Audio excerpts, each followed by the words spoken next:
Hello everybody, welcome back to Side Projects. This is one that could really be on our sister channel Mega Projects. I'm not sure why I put it here. I guess I just felt like it the day I suggested this. So this is the ME-262, the world's first jet fighter. Let's jump in.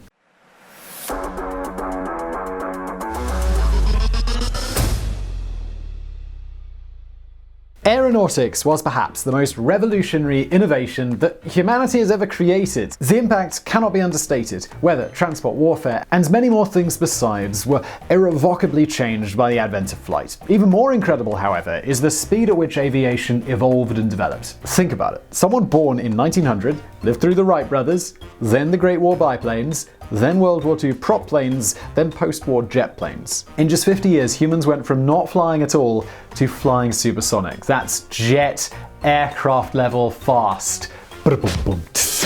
Today, we have for you the plane that pioneered the transition from propeller engines to jet engines, the second revolution in aviation, the MESSERSCHMITT ME-262, the world's first operational jet fighter.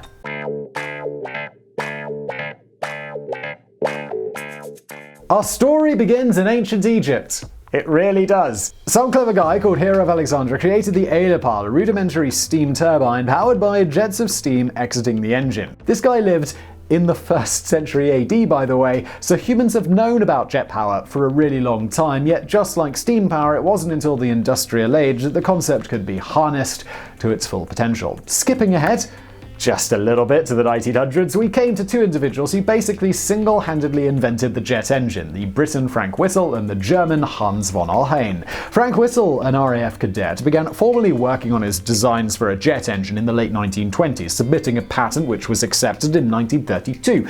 His work would eventually result in the GLOSTER METEOR, the only Allied jet aircraft to see combat operations in World War II. Meanwhile, over in Germany, von Alhain was working on his own version of the technology, likely helped along somewhat by Whittle's work into the subject. Side note here on the Side Projects channel, these two met each other after the war and actually became good buddies. It's quite strange, but that's cool. Anyway, how did their engines work? And, well, also, what's a jet engine?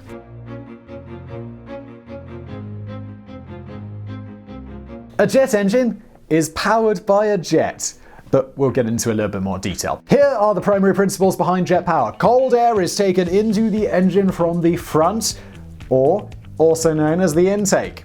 Genius. This air is then compressed within the engine through a series of compressors. Again, clever naming.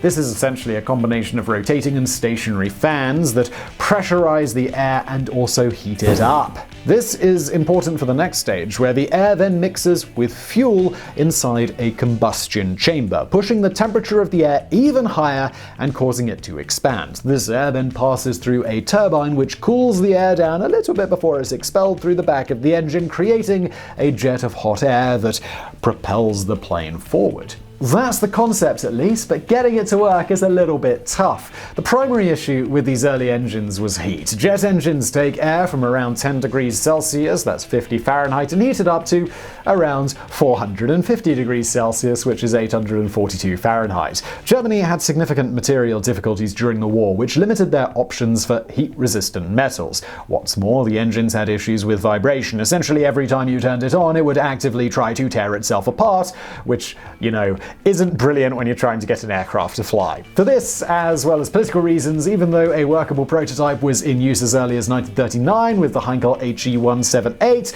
the research on jet engines was continually pushed back in Germany. At one point, the engineering team was reduced to just 35 people. But the research, it did plod on, and in 1941 the first test flight of the ME-262 was performed using an emergency propeller engine because both of the jet engines had failed in mid-flight. But at least they'd planned ahead. Engine reliability was just one of several problems that the ME-262 had, so let's go over a few more, shall we?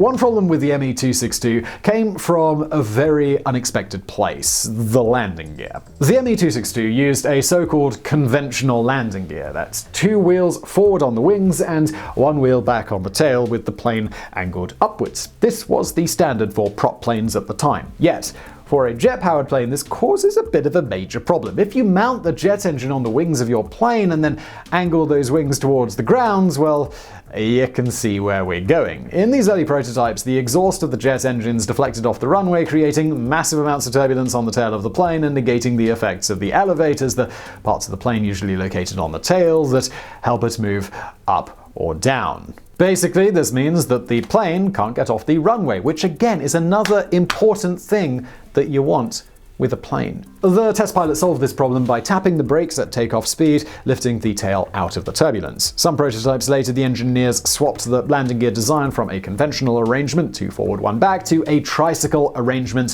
1 forward, 2 back. You'll notice that pretty much every propeller plane from World War II photos or footage uses a conventional landing gear arrangement, while every modern jet fighter looks a bit like a tricycle. And now you know why. The aforementioned engine problems were eventually solved by using some super expensive materials, which corrected the problem, but given that they were super expensive, production of the engines didn't ramp up until 1944, when it was becoming clear that Germany was more or less guaranteed to lose the war. And what's more, these jet engines were far from perfect. There were a lot of consequences because of wartime measures. Originally, these engines were going to use even more strategic materials, but Germany just didn't have enough of them to meet demand. So they did the best they could in designing the engine to work without them. Frank Whittle, remember him? He was the British guy at the beginning. He wrote in his final assessment of British jet engines versus German jet engines that it was in the quality of high-temperature materials that the difference between German and British engines was most marked. Aside from the design problems, the ME-262 had some other drawbacks from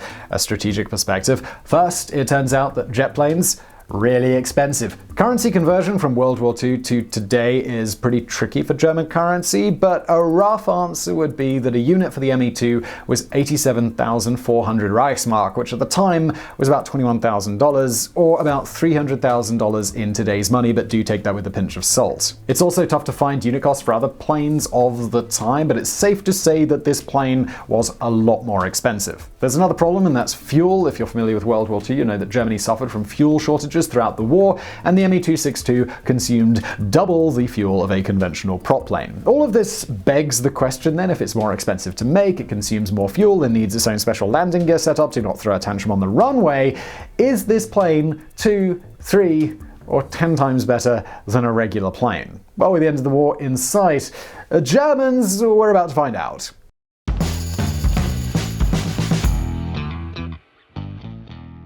The operational history of the ME-262 begins in April of 1944, when a test air wing was created with the intention to train Luftwaffe pilots to fly it. In July, a RAF reconnaissance aircraft was damaged by an ME-262 in what was probably the first aerial combat of a jet fighter in history. But adapting this new technology under wartime conditions proved difficult, and early combat saw only a slight edge in favor of the jets. This improved over time, with one air unit making claims of 19 Allied aircraft down, with 6 losses. A major combat operation in March of 1945 by JAGDGESCHWADER, maybe 7, the first air unit in the world to include all jet fighters, saw 12 bombers and 1 fighter shot down for the loss of 3 MEs. That's a good ratio, but in terms of scale, it was rather meaningless. The Allied air wing consisted of 1,221 bombers and 632 escorting fighters. So the ME-262, it wasn't a miracle weapon that would have single-handedly changed the outcome of the war,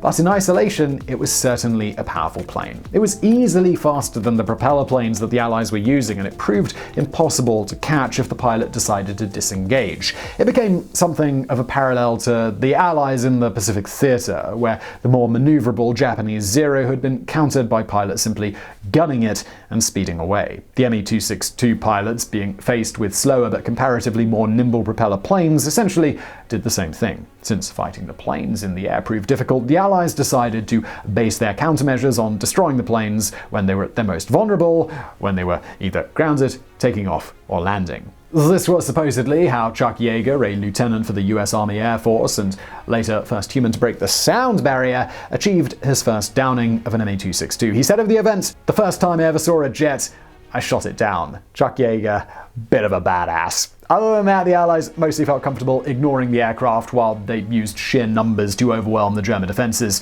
With only 1,400 produced in total during the war, it was never going to save Hitler. In total, the ME-262 claims a count of anywhere from 200 to 562 Allied aircraft downed. Affirming the numbers is difficult due to the loss of German documents towards the end of the war, but we can make a safe guess that the plane was, at the very least, effective, even if it's developed a bit of a myth around its effectiveness. And although the ME-262 didn't make much of a mark on World War II, it would define the era that came after it.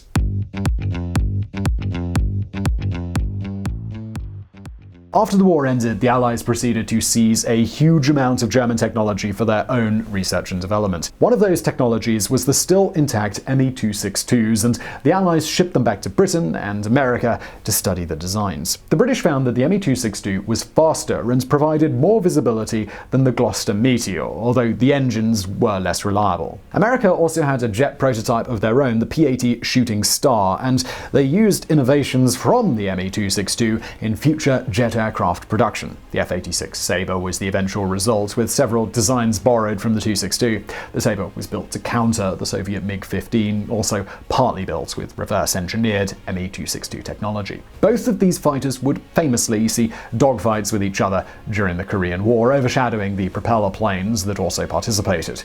It was clear from this point on that prop planes would no longer be the mainstay of air forces around the world. The age of the jet aircraft had arrived.